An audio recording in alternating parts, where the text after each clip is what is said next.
E mbyllur në zyre duke punuar vetëm në këtë çështje. Pas dorëzimit të padis kur e kam bërë njoftimin në Facebook se është regjistruar lënda e parë në gjykatën e Strasburgut, ju lut natë që të ndjekni të gjitha procedurat, të mos friksoni nga sistemi pasivizimit të adresave.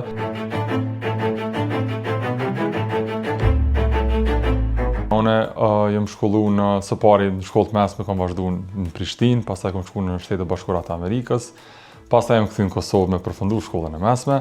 Gjatë fakultetin e kam përfundu në Kosovë, gjithashtu njëkohësisht e kam përfundu një bachelor në Sloveni. Pastaj, pas diplomimit në studime të bachelorit, kam vazhdu studimet në Holland, më saktësisht në Universitetin Leiden, është një universitetet më të mira për të drejtën ndërkombëtare në botë. Pas studimeve, unë jam kthy, kam ligjëru një kohë të shkurtë në kolegje private në Kosovë, dhe pastaj kam bashkangjitur një projekti të USAID-it lidhur me fuqizimin e sistemit të drejtësisë në Kosovë.